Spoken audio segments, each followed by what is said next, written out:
Hello hello good evening बच्चों, आपका स्वागत है हमारे चैनल दृष्टि साइंस में। तो आप लोग कैसे हैं? उम्मीद करते हैं आप लोग भी बहुत मस्त हैं और बढ़िया से पढ़ाई कर रहे हैं। ठीक है, आज हम लोग आपके लिए लेके आए हैं क्लास 12 का चैप्टर नंबर 2 का VVI MCQs 2026 के लिए, जो बिहार बोर्ड एग्जाम 2026 में बैठेंगे उसके लिए लेके आए हैं हम लोग विलियन का चैप्टर नंबर 2 का कुछ महत्वपूर्ण MCQs।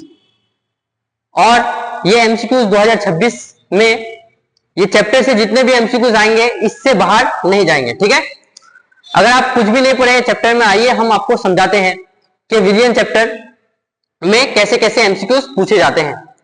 ठीक है, चैप्टर का नाम क्या है? विलियन यानी सॉल्यूशन। आपको पता होगा सॉल्यूशन कैसे बनता है।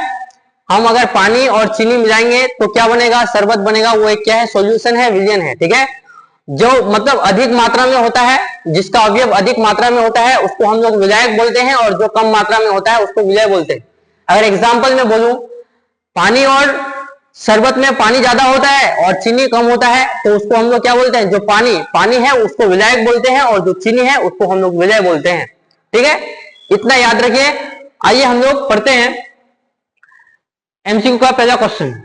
पहला क्वेश्चन में क्या बोला गया है? देखिए, पहला क्वेश्चन में बोला गया है, निम्नलिखित में किसका हिमांक अवनमन सबसे अधिकतम होगा? किसका हिमांक अवनमन सबसे अधिकतम होगा?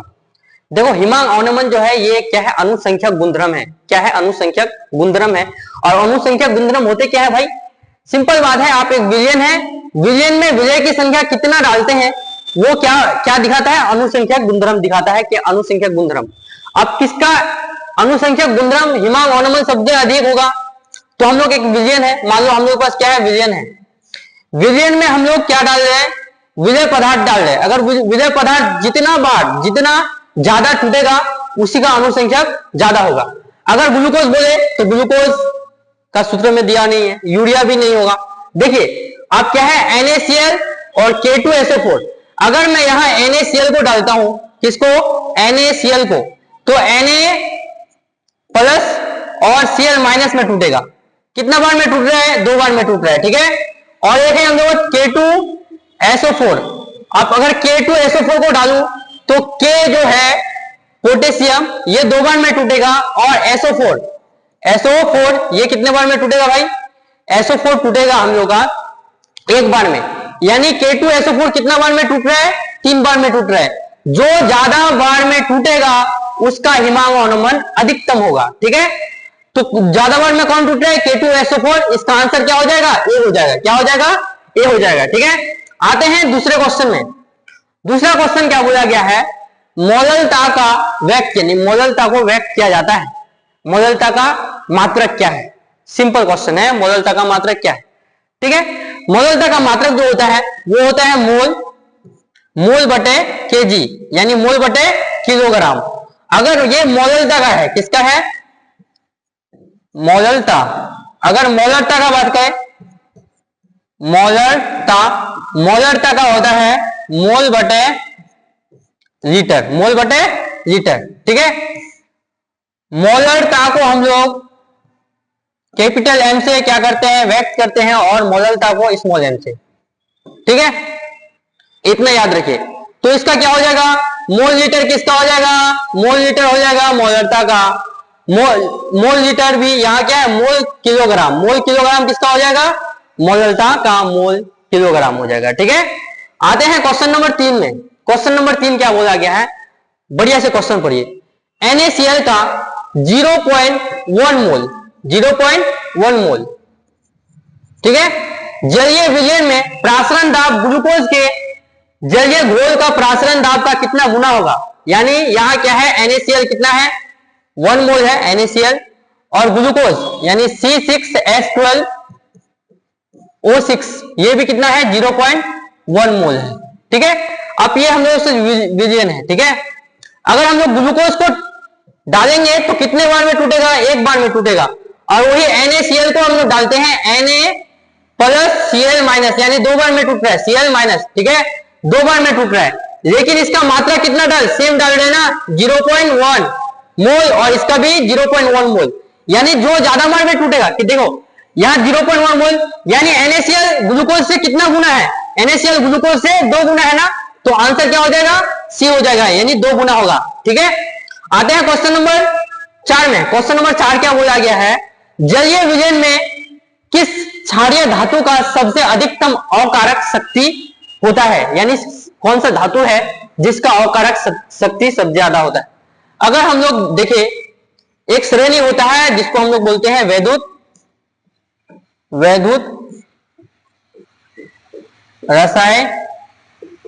रासायनिक श्रेणी।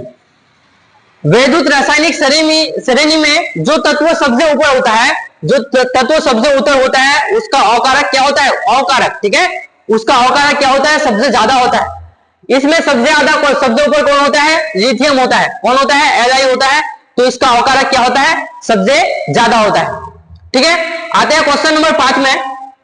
क्वेश्चन नंबर 5 भी वही बोला गया है। देखो, NaCl इतना ग्राम और जलीय विलयन में परासरण, यानी ग्लूकोज के 0.1 मोल जलीय घोल में परासरण दाब का कितना? 2 गुना हम पढ़े अभी। ठीक है, क्वेश्चन रिपीट हो गया है, कोई दिक्कत नहीं है।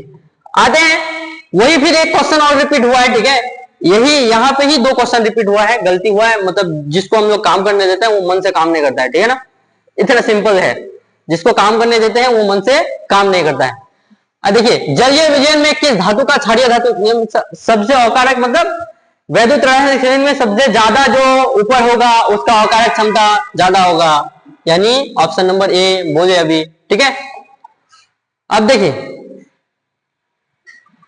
यहां बोला गया है केएल के 0.1 मोल जलीय घोल में कौन सा परिवर्तन किया जाए कि उसका वाष्प दाब उन्नयन हो जाए? कौन सा परिवर्तन किया जाए? देखो, NaCl मिला जाए, गलत है। Na2SO4 मिला जाए, ये भी गलत होगा। 0.1 मोल केएल मिला जाए, नहीं। अगर हम लोग जल मिलाते हैं तो उसका वाष्प दाब का उन्नयन हो जाएगा। ठीक है, जल मिलाना होगा हमको। क्या मिलाना होगा? जल मिलाना होगा। आते हैं क्वेश्चन नंबर 8 में। अब देखिए, BaCl2 NaCl और ग्लूकोज यानी C6H12O6, ठीक है, ग्लूकोज का सम मोलर विलयन के परासरण दाब किस क्रम होगा? मैं बोला किसी विलयन में अगर हम लोग विलय की संख्या डालते हैं, वो जितना ज्यादा बार टूटेगा उसका ज्यादा होगा। अगर हम मान लीजिए यहाँ विलयन है, क्या है? विलयन है। अभी हम लोग डाल रहे हैं किसको? ग्लूकोज को। ग्लूकोज एक ही बार में टूटेगा, कितने बार में? एक बार में। और NaCl कितना बार में टूटता है? 2 बार में, आपको पता है। और BaCl2 यानी Ba एक बार में, और Cl2 यानी Cl2 2 बार में टूटेगा। तो क्या हो जाएगा? पहले BaCl2 हो जाएगा, उसके बाद 2 बार में। पहले BaCl2 कितना बार में टूट रहा है? 3 बार में। ठीक है, और NaCl2 2 बार में, उसके बाद ग्लूकोज 1 बार में, यानी BaCl2 NaCl और ग्लूकोज कहां है? ऑप्शन देखो, ए नंबर में ही है, BaCl2 NaCl और ग्लूकोज। और ऑप्शन क्या हो जाएगा? ए हो जाएगा। ठीक है, आते हैं क्वेश्चन नंबर 9 में। 9 में क्या बोला गया है? क्वेश्चन नंबर 9 में देखिए, निम्नलिखित में जलीय विलयन में उच्चतम क्वथनांक का विलयन, देखिए उच्चतम क्वथनांक, मैं बोला जो ज्यादा बार टूटेगा उसका भी क्वथनांक क्या होगा? सबसे हाई होगा, जो ज्यादा बार। लेकिन इसका अगर डिजिट देखें हम लोग, डिजिट सेम दिया है, 0.001 मोल सब में दिया हुआ है। ठीक है, यहां तक अगर देखिए हम लोग, लेकिन यहां देखिए यूरिया को काटिए, ग्लूकोज को काटिए। ठीक है, अब देखिए Mg किस में टूटेगा भाई? 1 बार। और Cl2 कितना बार में टूटेगा? Cl2 2 बार में टूटेगा। कितना बार में टूटेगा? 2 बार में। अगर NaCl 1 बार में, Na 1 बार में, Cl 1 बार में, यानी 2 बार में इधर टूट रहा है, और इधर कितना बार में टूट रहा है? 3 बार में। तो ऑप्शन इसका क्या हो जाएगा? राइट आंसर सी हो जाएगा। सी आंसर में क्या है? 0.001 मोल। हाँ, उसके बाद MgCl2 है। ठीक है, आते हैं क्वेश्चन नंबर 10 में। क्वेश्चन नंबर 10 क्या बोला गया है? देखिए, क्वथनांक स्थिरांक किसी विलयन का क्वथनांक के बराबर होता है जब तनु विलयन का मोलर सांद्रण होता है। अब हम लोग देखे थे क्वथनांक उन्नयन का फॉर्मूला के टीबी, ठीक है। उसका फॉर्मूला क्या होता है, हम लोगों के पास होता है के टीबी बराबर क्या होता है, एक मिनट रुकिए, होता है हम लोग पास के बी और एम, यानी उसका मोलर सांद्रण पूछा है, मोलर सांद्रण। अगर एक मोलर सांद्रण देखे तो इसका बराबर हो जाएगा, यानी इकाई, यानी ऑप्शन क्या हो जाएगा, इसका एक हो जाएगा, ऑप्शन क्या हो जाएगा, इकाई हो जाएगा, ऑप्शन ए हो जाएगा, ठीक है। आते हैं हम लोग क्वेश्चन नंबर 11 में, प्रासरण दाब का इकाई, प्रासरण दाब, प्रासरण यानी प्रासरण दाब का इकाई पूछा है, क्या पूछा है, इकाई, यानी इसका इकाई जो होता है एटीएम होता है, क्या होता है, एटीएम होता है। आते हैं क्वेश्चन नंबर हम लोग 12 में, क्वेश्चन नंबर 12 क्या बोला गया है, क्वेश्चन नंबर 12 बोला है अंडा के सबसे बाहरी करा सेल को तनु एचसीएल से हटाकर, तनु एचसीएल से हटाकर एनएसीएल के तनु विलयन में डालते हैं तो अंडा फूल जाता है, अंडा नहीं फूलता है, अंडा सिकुड़ जाता है, ठीक है, अंडा क्या होता है, सिकुड़ जाता है, ठीक है। अगर आप इसी प्रकार के एमसीक्यूज पढ़ना चाहते हैं तो हम लोगों का चैनल को सब्सक्राइब कर लीजिए, ठीक है। आपको इसी प्रकार के क्लास 10 का भी अगर आपका भाई बहन है तो क्लास 10 के लिए भी हम लोग एमसीक्यूज कराते हैं, ठीक है। और अगर सपोर्ट मिला तो हम लोग पूरा बुक खत्म कराएंगे, इसमें हम लोग पूरा सिलेबस ही खत्म कराएंगे, लेकिन टाइम आने से हम लोग एक बैच निकालेंगे, ठीक है। आज अभी हम लोग क्या कर रहे हैं, एमसीक्यूज का सीरीज चला रहे हैं, ठीक है ना। आपका इंग्लिश का भी क्लास होता है, यहाँ इंग्लिश भी होता है। अगर बात करें इंग्लिश जो होता है हम लोग का सरफराज सर रहता है, और क्लास 10 का जितने भी क्लास है हम लोग गोसुल सर देता है, बायो का क्लास मैं देता हूं, ठीक है। क्वेश्चन फिर देखिए क्वेश्चन नंबर 13 में, प्रासरणी दाब बढ़ता है जब, प्रासरणी दाब जब बढ़ेगा तो क्या उसका ताम, देखो प्रासरण दाब क्या होता है, एक होता है पाई, इसको हम लोग फिजिकल एक पी, ठीक है। अब तुमको पता है इसका समानुपाती टेम्परेचर भी होता है, इसका समानुपाती मोलर सांद्रण भी होता है, ठीक है। अगर प्रासरण दाब बढ़ेगा तो टेम्परेचर भी बढ़ेगा, अगर प्रासरण दाब बढ़ेगा तो मोलर सांद्रण भी बढ़ेगा। तो यहाँ क्या है, तापक्रम है, कहीं पे मोलर सांद्रण तो है नहीं, तो तापक्रम बढ़ता है तब प्रासरण दाब क्या होता है, बढ़ता है। जब तापक्रम यानी टेम्परेचर बढ़ेगा, जब टेम्परेचर बढ़ेगा तो उसका प्रासरण दाब भी बढ़ेगा, ठीक है। क्वेश्चन नंबर 14 में आते हैं, क्वेश्चन नंबर 14 में, ठीक है। क्वेश्चन नंबर 14 में क्या बोला गया है, देखिए समप्रासरी विलयन में समान होता है, समप्रासरी विलयन में समान होता है। देखो समप्रासरी विलयन में समान जो होता है मोलर सांद्रता होता है, क्या होता है, मोलर सांद्रता होता है, ठीक है। क्या होता है, मोलर सांद्रता होता है। आते हैं क्वेश्चन नंबर 15 में, निम्नलिखित में से किसका हिमांक अनुमन सबसे अधिक होता है। देखिए हिमांक अनुमन जो ज्यादा बार टूटेगा, आपको ऑब्वियसली पता है कि NaCl यहाँ टिक मारा हुआ है, ठीक है। Na प्लस और Cl माइनस दो बार में टूट रहा है, दो बार में टूट रहा है, Cl माइनस यानी दो बार में टूट रहा है। ग्लूकोज टूट रहा है क्या, नहीं टूट रहा है, नहीं टूट रहा है। सुक्रोज भी यहाँ, यूरिया भी नहीं। देखिए ऑप्शन क्या हो जाएगा, ऑप्शन नंबर सी। आते हैं क्वेश्चन नंबर 16 में, 16 में क्या बोला गया है, आदर्श विलयन निम्न में से कौन सा गुण है। आदर्श विलयन तुमको पता है, आदर्श विलयन राउल्ट के नियम का पालन करता है, और अनादर्श विलयन क्या, राउल्ट के नियम का पालन नहीं करता है। तो ऑप्शन में है राउल्ट के नियम का पालन करता है, क्या है, राउल्ट के नियम का पालन करता है। क्वेश्चन नंबर 17 में, 17 में क्या बोला गया है, पहाड़ों पर जल का क्वथनांक कम हो जाता है क्योंकि भाई वहां क्या होता है, वायुमंडलीय दाब जो है कम रहता है, इसलिए उसका क्वथनांक क्या होता है, कम हो जाता है, उसका क्वथनांक क्या हो जाता है, कम हो जाता है। आते हैं क्वेश्चन नंबर 18 में, क्वेश्चन नंबर 18 बोला है निम्न में से किसमें टिंडल प्रभाव नहीं पाया जाता है, किसमें टिंडल प्रभाव नहीं पाया जाता है। इसका आंसर क्या हो जाएगा भाई, चीनी का घोल, क्या हो जाएगा, चीनी का घोल में टिंडल प्रभाव नहीं पाया जाता है, ठीक है ना। आते हैं क्वेश्चन नंबर 19 में, क्वेश्चन नंबर 19 क्या बोला गया है, निम्नलिखित में किसके लिए हिमांक अनुमन अधिक होगा, किसका हिमांक अनुमन। अब पता है भाई हिमांक अनुमन निकालना है, एक विलयन में हम लोग विलय की संख्या डाल दे, विलय की संख्या मतलब नमक डाल दो, चीनी डाल दो, कुछ भी डाल दो, ठीक है। अगर NaCl को डालेंगे दो बार में टूटेगा पता है, K2SO4 को डालेंगे तो 3 बार में टूटेगा। कौन ज्यादा बार में टूट रहा है, K2SO4, ठीक है। आते हैं क्वेश्चन नंबर 15 में, 20 में सॉरी, मोललता, यहां भी मोललता ही का फॉर्मूला पूछा है।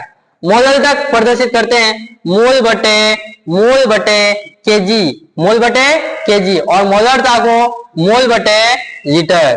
ठीक है, एडिटर आज हम लोगों के साथ धोखा कर दिया है, बार बार क्वेश्चन रिपीट हो रहा है। ठीक है, निम्नलिखित में कौन सा अनुसंख्यक गुणधर्म नहीं है? अनुसंख्यक गुणधर्म में चार है। क्या है? एक तो हिमांक का अवनमन होता, एक होता है क्वथनांक का उन्नयन, एक होता है वाष्प दाब का अपेक्षिक अवनमन, एक होता है हम लोग के पास परासरण दाब। ठीक है, क्या होता है? परासरण दाब। यहां जो सी ऑप्शन में है प्रकाशीय क्रियाशीलता, ये हम लोग के पास क्या है? अनुसंख्यक गुणधर्म नहीं है, अनुसंख्यक गुणधर्म नहीं है। इसका आंसर क्या हो जाएगा? सी हो जाएगा। इसका आंसर क्या हो जाएगा? सी हो जाएगा। आते हैं क्वेश्चन नंबर 22 में। क्वेश्चन नंबर 22 में क्या बोला गया है? किसी विजयन के सांद्रता को व्यक्त करने के लिए, किसी विजयन के किसको? सांद्रता को व्यक्त करने के लिए कौन सा तरीका तापक्रम पर निर्भर नहीं करता है? कौन सा तरीका? यानी तापक्रम पर निर्भर नहीं करता है, ताप पर निर्भर नहीं करता है। मैं बोला था मोलरता ताप पर निर्भर करता है, लेकिन मोलरता ताप पर निर्भर नहीं करता है, मोलरता ताप पर निर्भर नहीं करता है। ठीक है, आते हैं क्वेश्चन नंबर 23 में। क्या पूछा गया है? CHL और H2O में एजियोट्रोपिक मिश्रण में रहता है। देखो एजियोट्रोपिक मिश्रण, ये क्वेश्चन तो बिहार बोर्ड का फेवरेट क्वेश्चन है। ठीक है, ये क्वेश्चन का ऑप्शन हो जाएगा डी, 20.2% HCl। ठीक है, 20.2% HCl। जितना HCl कम डालेंगे तो उसका एजियोट्रोपिक मिश्रण रहता है, ज्यादा रहता है। ठीक है ना। आते हैं क्वेश्चन नंबर 24 में। किसी विजयन का अनुसंख्यक गुणधर्म निर्भर करता है, किसी विजयन। अब भाई विजयन का अनुसंख्यक गुणधर्म जो निर्भर करेगा, अनुसंख्यक है ना, संख्या, जहां भी संख्या है वहां काट छाड़ दिए। यहां तो प्राकृतिक कण है, यहां भी प्राकृतिक कण है, यहां भी प्राकृतिक, यानी विजय के अणुओं की संख्या पर, विजय के अणुओं की संख्या पर निर्भर करता है अनुसंख्यक गुणधर्म। मैं बताया हूं कि विजय के अणुओं की संख्या पर निर्भर करता है क्या? अनुसंख्यक गुणधर्म। तो इसका क्या हो जाएगा? विजय के कणों की संख्या पर, कणों की यानी कणों या अणु एक ही होता है, कणों की संख्या पर निर्भर करता है कौन? अनुसंख्यक गुणधर्म। अनुसंख्यक गुणधर्म हमारे पास क्या है भाई? 4 है। कितना है? 4। एक है हम लोग पास क्या?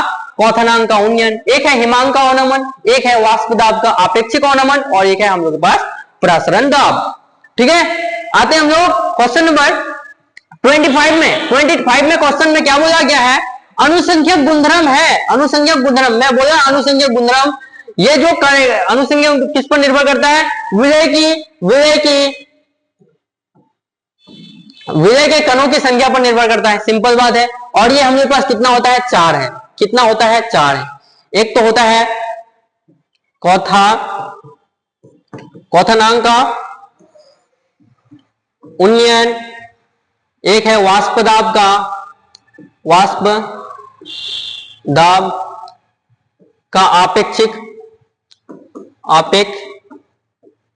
अपेक्षिक अवनमन,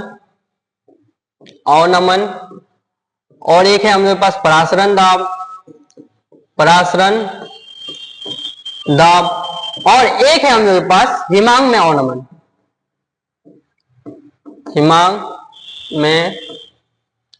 अवनमन, ठीक है। ये चारों जो है बिहार बोर्ड में इंपॉर्टेंट है, पूछा जाएगा, यही से क्वेश्चन आएगा। अनुसंख्यक गुणधर्म है, पृष्ठ तनाव तो है नहीं है, घनत्व भी नहीं है, इनमें से सभी कैसे होगा भाई? परासरण दाब। देखिए यहाँ परासरण दाब भी लिखे हम लोग। इसका परासरण दाब का क्या होता है? मात्रक क्या होता है? एटीएम। अभी हम लोग पढ़े क्या होता है? एटीएम। आप ना कमेंट में बताइए परासरण दाब का फॉर्मूला बताइए, परासरण दाब का फॉर्मूला बताइए। ठीक है, आते हैं हम लोग क्वेश्चन नंबर 26 में। निम्नलिखित में किसका परासरण दाब सबसे कम होता है? किसका परासरण दाब सबसे कम होता है? जो ज्यादा बार में टूटेगा उसका ज्यादा होगा, और जो कम बार में टूटेगा उसका कम होगा, सिंपल है। पोटेशियम क्लोराइड यानी KCl2 सॉरी, उसके बाद स्वर्ण विजयन यानी सोना, ठीक है। मैग्नीशियम क्लोराइड MgCl2, ठीक है। उसके बाद है एल्यूमिनियम फास्फेट विजयन यानी AlPO4। अब देखिए, अगर आप देखेंगे तो ये भी 2 बार में टूटे, 3 बार में टूटेगा भाई, ये भी कितने बार में टूटेगा? 3 बार में, ठीक है। लेकिन AU को हम लोग तोड़ सकते हैं क्या? अगर AU को तोड़ना है तो आपको क्या कीजिए, A को अलग कर दिए, यू को अलग कर दीजिए, ठीक है। लेकिन ए यू को नहीं तोड़ सकते हैं, ठीक है। तो ये क्या है, सॉन विजन, यानी टूटेगा ही नहीं, तो इसका प्रासरण दाब सबसे कम होगा भाई, प्रासरण दाब सबसे कम होगा। जो ज्यादा बल में टूटेगा उसका प्रासरण दाब भी ज्यादा होगा, जो ज्यादा बल में टूटेगा उसका हिमांग अनुमीन भी ज्यादा होगा, जो ज्यादा बल में टूटेगा उसका क्वथनांक उन्नयन भी ज्यादा होता है। याद रखिए ये दो टॉपिक, ठीक है। सबसे ज्यादा टॉपिक क्वेश्चन अगर बनता है तो अनुसंख्यक गुणधर्म से बनता है बिहार बोर्ड में। अब देखिए क्वेश्चन नंबर 27 में बोला गया है किसी गैस का द्रव में विजेता बढ़ाने के लिए, अगर हम लोग किसी गैस का द्रव्यता विजेता बढ़ाएंगे तो विजेता बढ़ाने के लिए क्या करें, ठीक है।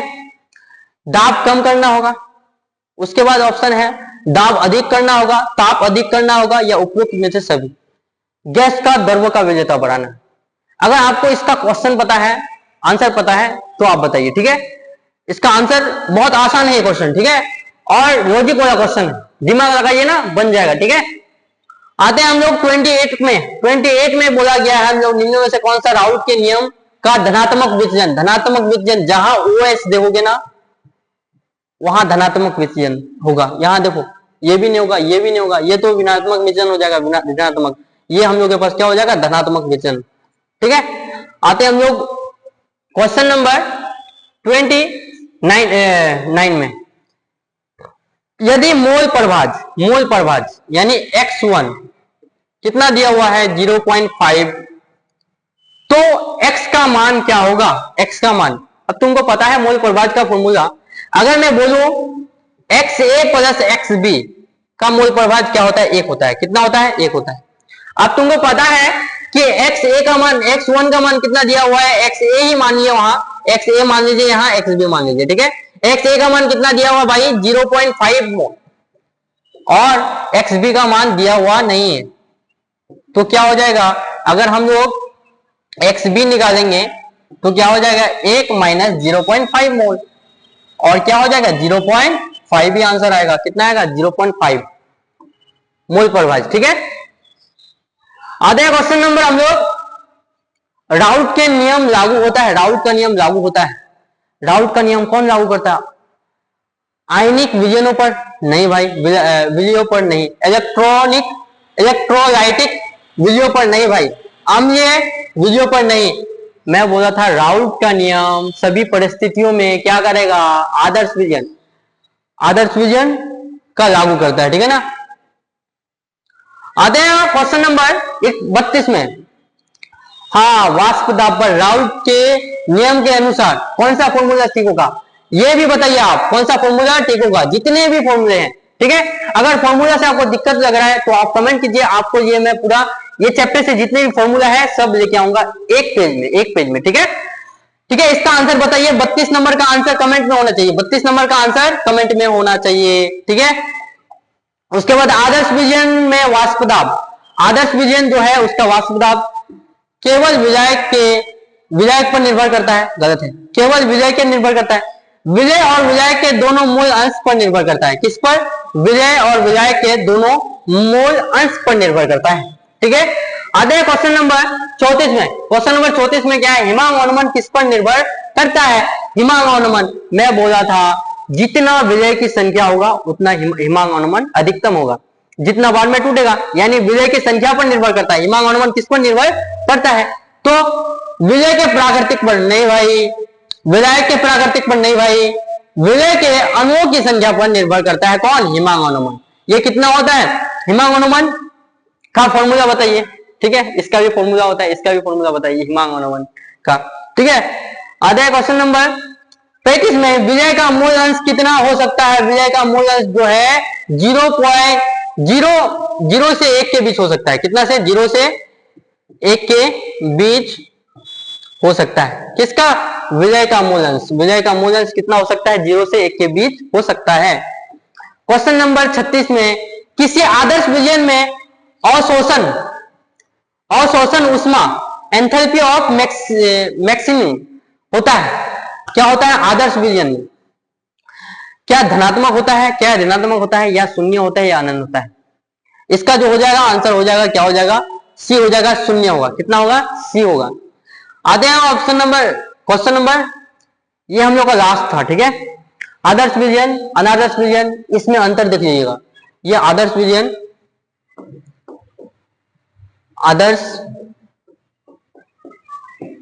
विजयन और